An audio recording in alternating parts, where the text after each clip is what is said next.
Swayam Prabha. Digital India. Educated India.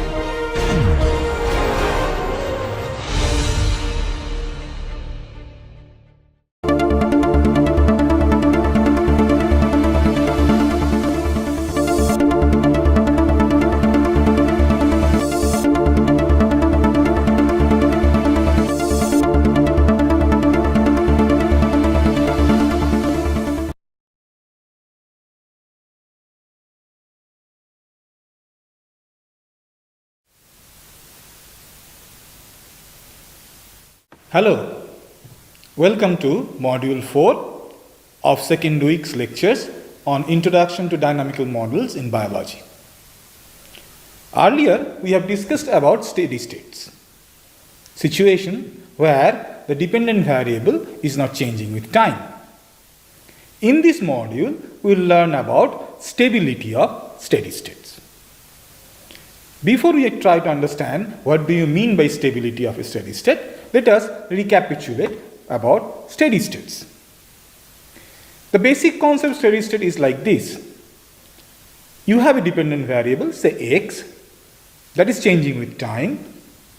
So the situation when the dependent variable does not change with time is the steady state of the dependent variable or the steady state of the system. So to get that steady state, what we can do, mathematically we can write, suppose the system is represented by a ODE as given here in the slide, dx dt is equal to function of x and t. So by definition, at a steady state, dx dt will be 0. As dx dt is 0, that means x is not changing with time. To find the value of x for which we have steady state in this system, what do? As we have discussed earlier, we set dx dt is equal to 0. That means function of x and t is equal to 0. This is coming from the ODE that has been defined here. So once I have this f of x and t is equal to 0, then I can solve this one algebraically and find out the value of x for which we will have dx dt equal to 0. So that is our steady state. Now let us try to understand the concept of stability of a steady state. So suppose I have an ODE as given here, dx dt is equal to function of x and t. As I discussed just now, at steady state dx dt will be 0. So let us call the value of x for which dx dt is equal to 0 in this ODE as xss, the steady state value of x, xss. So now suppose the system is at xss. That means right now the value of x is at xss. So the system is in steady state. Our dx dt is 0. Now suppose I slightly pull x away from xss. That means I am here at xss. And suppose I pull it up, the value of x, I pull it up somewhere here. Then the question comes, what will happen to the system as time progresses? Will x come back to its steady state value? Or if I do the opposite thing, I just pull it down, the value of x, I reduce the value of x slightly from xss.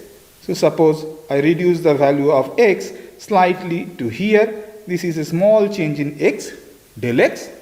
And then I ask the question, what will happen as time progresses? Will the value of x again go back to xss? So if I have a situation where I disturb the system from its steady state with slight disturbance, we call it perturbation. So if I perturb the system slightly and then allow it to evolve with time, if the system comes back again to the same steady state, we call that steady state as a stable steady state. So as I have written here, if x is perturbed from its steady state value xss, with time, will it return to xss or move away from xss? So this is the question that we ask for stability analysis of a steady state.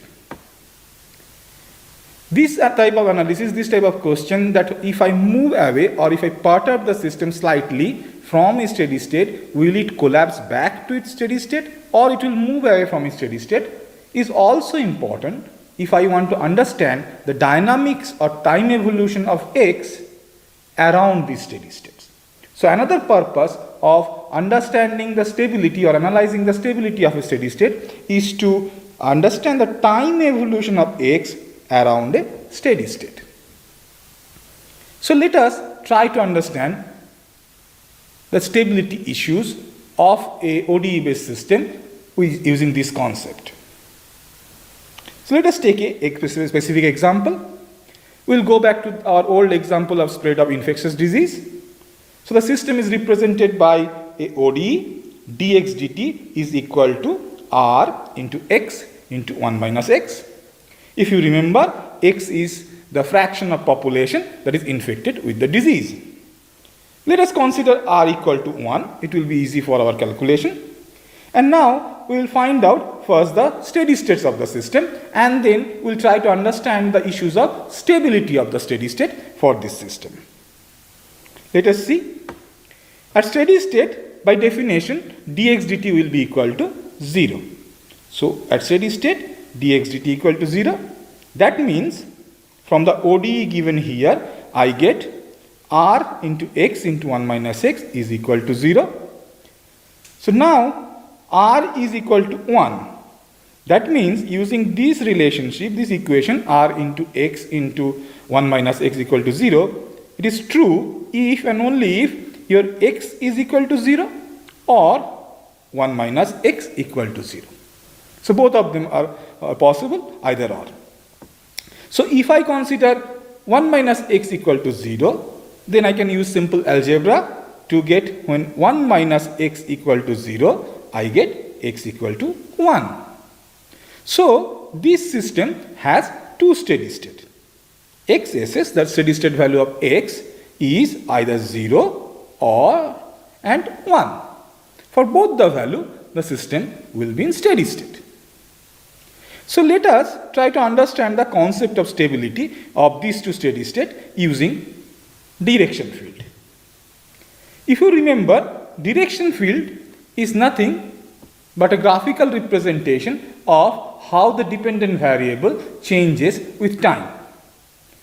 So to draw direction field, what we require, in the horizontal axis I have plotted time t, in the vertical axis I have plotted x, and now I have divided the whole plane, x versus t plane, in grid points, equidistance grid point, and at each grid point I have drawn an arrow representing the differential derivative dx dt, and I have filled this whole space, whole plane of x versus t with those arrows, so I have a direction field.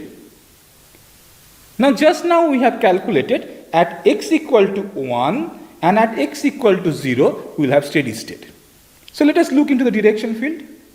At x equal to 0, if you move along the time axis, you will see all arrows are horizontal. That means here along x equal to 0, dx dt is equal to 0.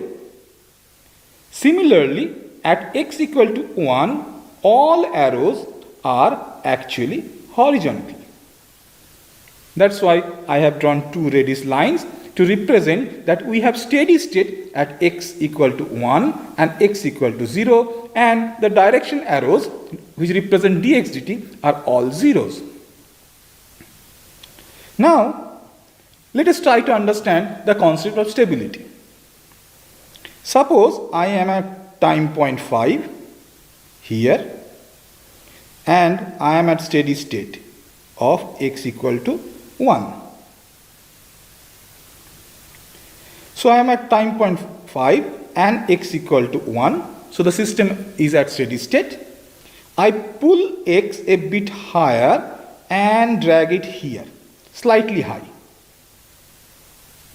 The question is, if I leave x there and allow to progress with time, evolve with time, what will happen to x? As I see the arrows, as I have pulled the x here, following these arrows, x will fall back on x equal to 1. Let us take another point. Suppose I am somewhere here at time 3, I am here. Now I pull down the value of x slightly here in this point.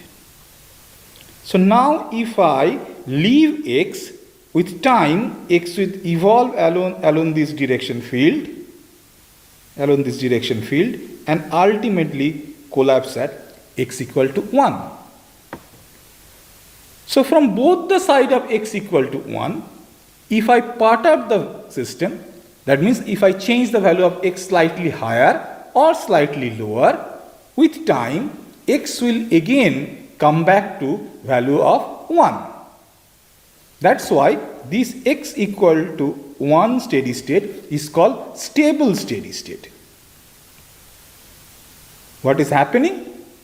If you disturb a system which is at a stable steady state slightly, then with time again it will come back to that stable steady state. Now let us look into steady state x equal to 0. Suppose right now x is here at time 6 at x equal to 0. I change the value of x slightly higher here. Now if I leave x to evolve with time now, x will follow these arrows and move away from x equal to 0.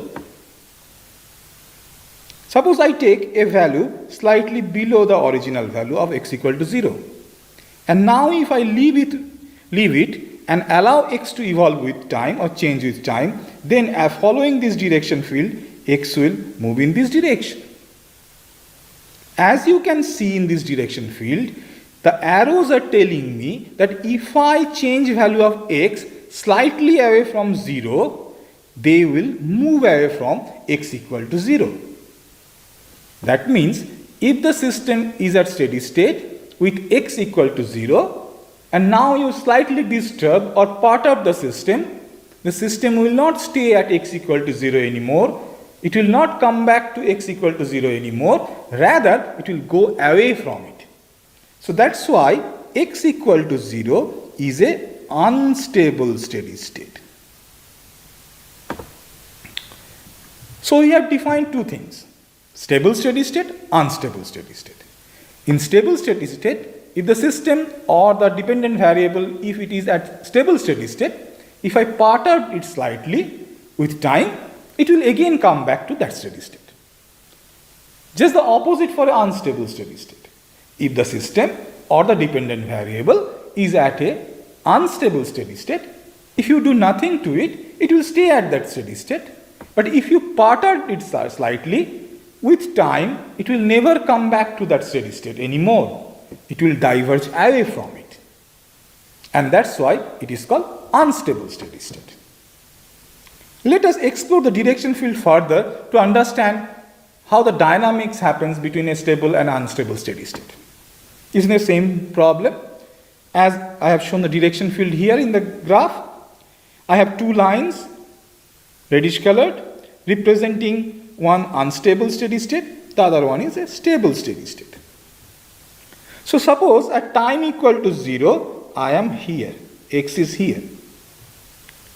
Then it is slightly away from unstable steady state. As the arrows in the direction field shows, with time x will change and increase, and it will move and ultimately will collapse at the steady state, which is stable and whose value is x equal to 1. If I take another point, suppose at t equal to 0, x was 0.5, then following these arrows, the system will again collapse at the stable steady state, x equal to 1. In this particular problem, x can vary from 0 to 1. So any negative value of x does not make any biological sense.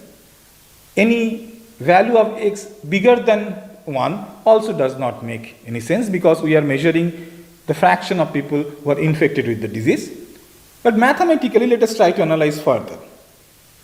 Suppose I start with the initial value of x somewhere here, slightly below the unstable steady state in this direction field. So with time, x will evolve along these arrows and diverge away from the unstable steady state, and obviously it does not have any other stable steady state on this lower direction, so it will keep on decreasing.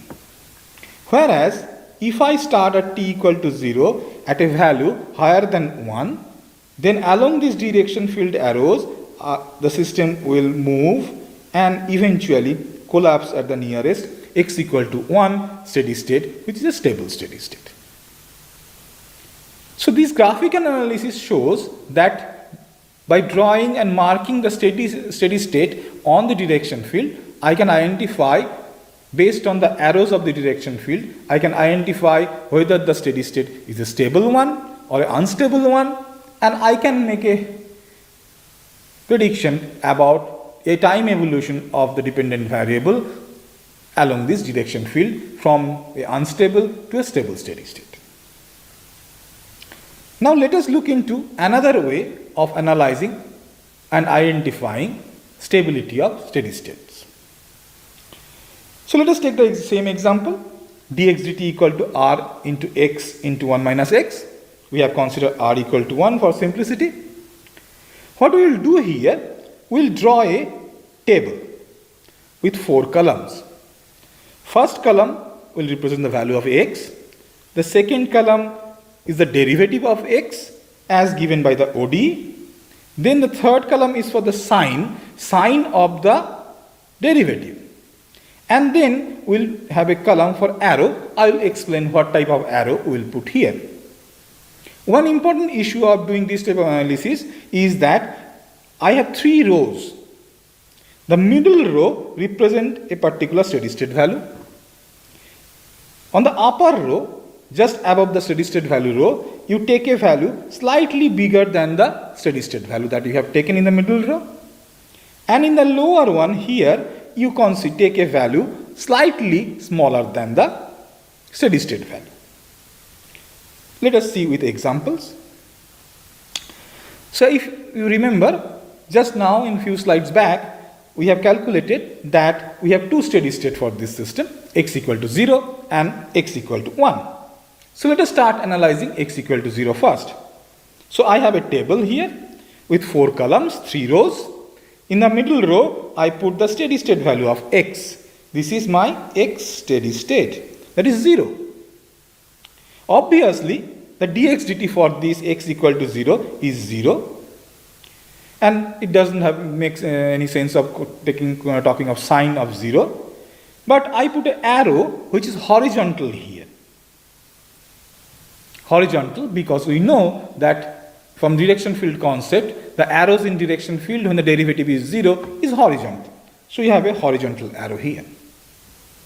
Now let us take a slightly higher value of x, which is slightly higher than the steady state value. The steady state value is 0. I have taken a slightly higher value, that is 0.1.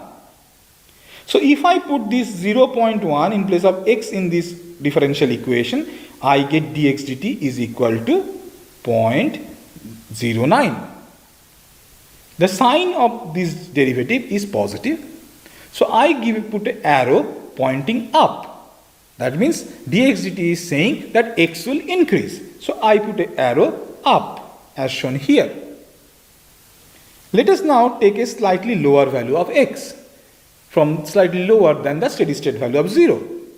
So slightly lesser than 0 is here minus 0.1.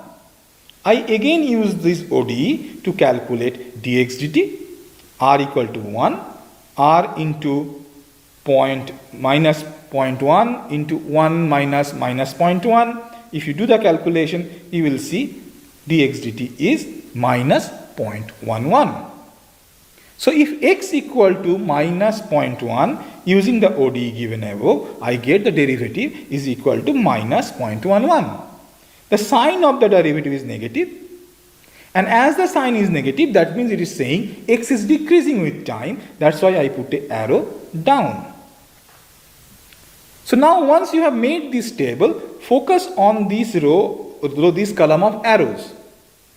This is your steady state arrow, and you have two arrows, one is pointing down, one is pointing up. That means with time, if you disturb x, then with time x will move away from 0. So as both these arrows are moving away from steady state, as both the arrows are moving away from steady state, this steady state is unstable. This is a simple way of understanding the stability or calculating the stability of a steady state without drawing the complete direction field. As you understand, to draw the complete direction field, you have to draw lots of arrows. Here we are only calculating the arrows and their directionality near the steady state. Let us try for the next steady state. If you remember, another steady state for this ODE is x equal to 1. So I put in the middle row x equal to 1. dx dt, the derivative of that will be obviously equal to 0. And I put an arrow which is horizontal here because dx dt is 0. Now I will take a value slightly higher than 1. So what I can take? I have taken x equal to 1.1. That means dx dt is equal to 1, r is 1 into 1.1 into 1 minus 1.1. So this gives me a value of minus 0.11. So that value is written here. The sign of the derivative is negative. So with time x is decreasing. So I put an arrow indicating downwards. Let us take a slightly smaller value than the steady state value. Steady state is 1. So I take a smaller value 0.9. So then in this case dx dt will be equal to 1, that is r, into x is 0.9 into 1 minus 0.9. So this is equal to 0.09. So you have 0.09 here in this column. As the sign of this derivative is positive, that is written here. As the sign is positive, that means with time x will increase. So our arrow in the arrow column is a up one. So what we have? I have a horizontal arrow for the steady state. One arrow, slightly lower value of x. I have an arrow pointing towards this one. And I have another arrow pointing downwards to this one. So that means in this case, both these arrows are pointing towards the steady state. So for both the arrows, for higher and lower value of x, are pointing towards the steady state. That means this steady state is a stable steady state. Again, I have not drawn the complete direction field. Rather, I have calculated the derivative and the direction of the arrows just near a particular steady state and have tried to decipher the stability of that steady state. This is much simpler than drawing the complete direction field and analyzing it. In this way, you can analyze the stability of any steady state. The trick is first identify the all possible steady state and then make this table for each steady state and see the sign of the arrows around the horizontal one, that is the steady state one. If both the arrow point towards the steady state, then it is a stable one. If both the arrow point away from the steady state, then it is an unstable one. There is another way of looking at and analyzing the stability and representing it graphically. For example, here what I have shown, plot x versus dx dt. That means in the vertical axis you put dx dt, the derivative of x, and in the horizontal axis you put x. So now in this plane I can draw the ODE, that is r into dx dt equal to r into x into 1 minus x. So this is the function of x. So I can plot it. The plot I have shown this one. This blue line is this curve.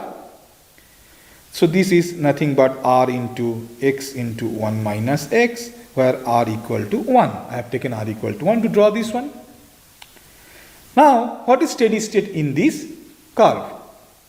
See, we know dx dt is equal to 0 at steady state. Dx dt is 0 along this horizontal line. In all these line, horizontal axis, dx dt is equal to 0. So that means at all the point where this blue curve intersect the horizontal line, or rather the horizontal axis, are the steady state.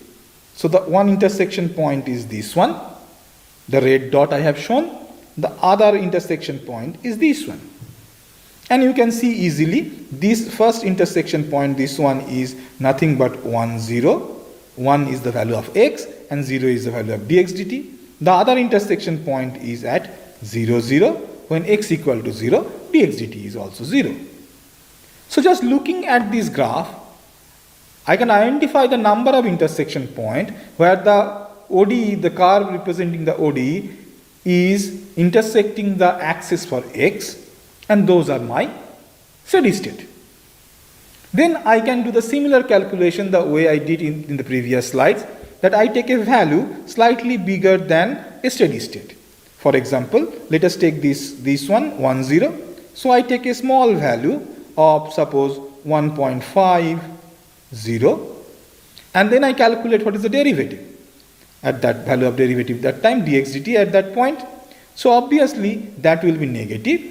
As you can see, 1.5 is bigger than 1, so 1 minus 1.5 will be negative, so it will be pointing towards the steady state as x will decrease with time.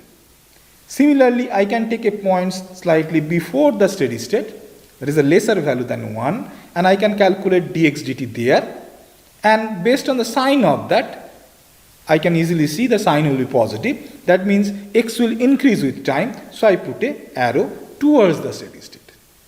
So as both the arrows are pointing towards the steady state 1, 0, I call this as a stable steady state. You can do the equivalent thing for 0, 0 point. This is also steady state. So I take a value slightly bigger than x equal to 0 and calculate dx dt there. And the sign of that dx dt you can easily see, say for example x equal to 0.1, you can check it, x equal to 0.1 will give a dx dt positive, that means my arrow will point like this, x will increase with time. Whereas if I take a smaller value of x, say minus 0.2 or something like this, and if I again calculate dx dt using the ODE, r into x into 1 minus x, I will get a negative sign, so the arrow points to lower value of x. So as I can see, for 0, 0 point, both the arrows are moving away from 0, 0. This is my unstable steady state. This method of graphical representation is good because by the number of intersection point, I can easily identify how many possible steady states are there. If I have ordinary differential equation, something like this, suppose I have ordinary differential equation, dx dt is function of x, and if I plot dx dt in the vertical axis and x in the horizontal axis, and then if I plot this function, and suppose I have the function is like this, that means I have 1, 2, 3, 4 intersection point. That means this system has 4 steady states. So this type of representation in dx dt versus x plane is very good to identify number of possible steady state. But you have to remember that you have to be able to plot the function properly in this plane. Let us now move into another type of stability. We have discussed stable steady state, unstable steady state. What if we have a mixture of both? Can there be? Let us take this example given here. The ODE is dx dt is equal to x plus 1 whole square. I can easily calculate the steady state. Let us put dx dt equal to 0. That means x plus 1 is equal to 0. So x is equal to minus 1. So the steady state is minus 1. I want to check its stability. I will take the numerical route rather than plotting the direction field. What do you need? You have to make a table the way I have shown here. 4 column, 3 rows. First column is for x, second column is for the derivative, third one is for the sign, and the fourth one is the arrow. In the middle row, I put the value of the steady state, that is -1. Obviously, if x equal to -1, dx dt will be 0, so I put a horizontal arrow. Let us now take a slightly higher value. Remember, the higher value, the value slightly greater than the steady state will be in the first row. So I have taken minus 0.9, and you can easily calculate. So dx dt is equal to minus 0.9 plus 1 whole square.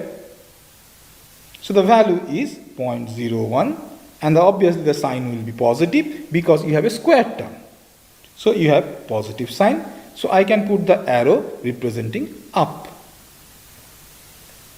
Whereas if I take 1.1, minus 1.1, slightly lower value than x equal to 1, again, although the value of x is minus 1.1, as we have a square term, x plus 1 square term, what we will get? We will get a positive value. We can calculate it easily.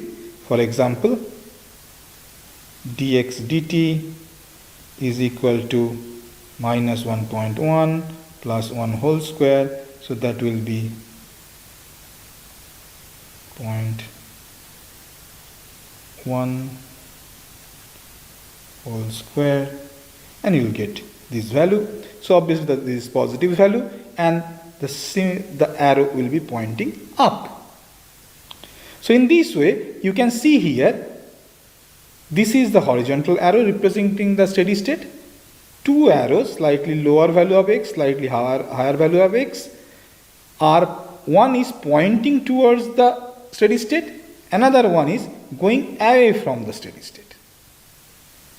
So in this case, if you approach from the one side, you will reach towards the steady state.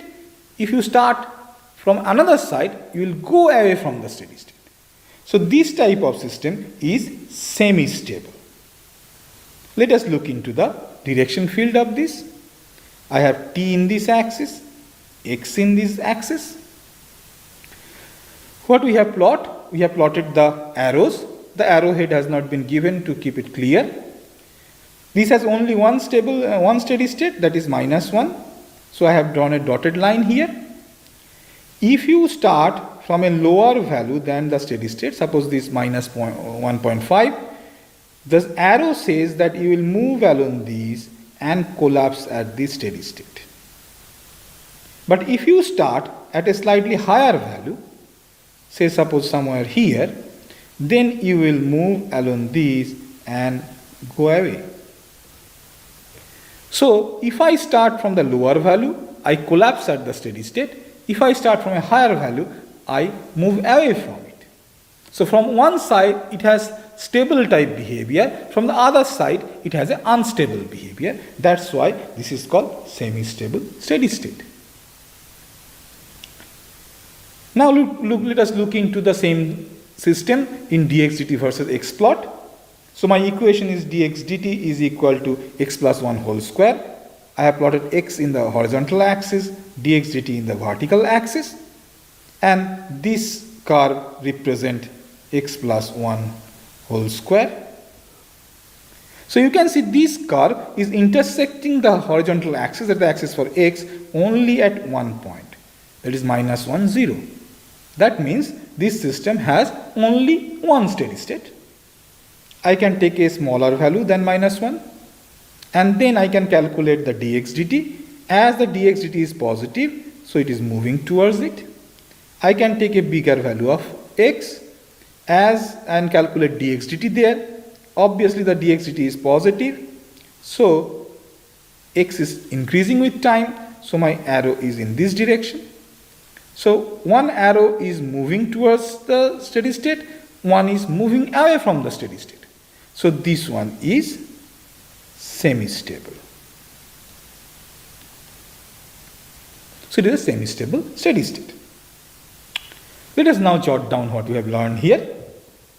We have seen that steady state can be of three types: stable, unstable, and semi-stable.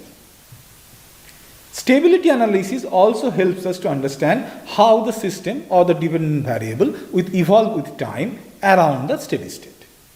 If you have a stable steady state and if you start near that stable steady state, you will collapse at that stable steady state. If you are at a stable steady state and if you perturb the system slightly, it will again come back and collapse at that stable steady state. If you are at an unstable steady state, if I perturb the system, it will move away from that steady state. In case of semi-stable one, if you are near the steady state, from one side you can reach the steady state, and if you are on the other side of the steady state, with time you will move away from it. We have shown three methods of understanding and analyzing the steady state stabilities. One method is using the direction field. You draw the direction field, x versus t plot with the arrows showing the direction field, and then you see how the arrows are moving towards the steady state. Are they moving towards the steady state or they are moving away? A shortened version of that is numerical method, the way I have discussed it in a tabular form. That is much easier to do because you have not to draw the whole direction field. So I always advise to do that because it is very easy to execute, and from that you can easily decipher whether a particular steady state for a ODE is stable, unstable, or semi-stable.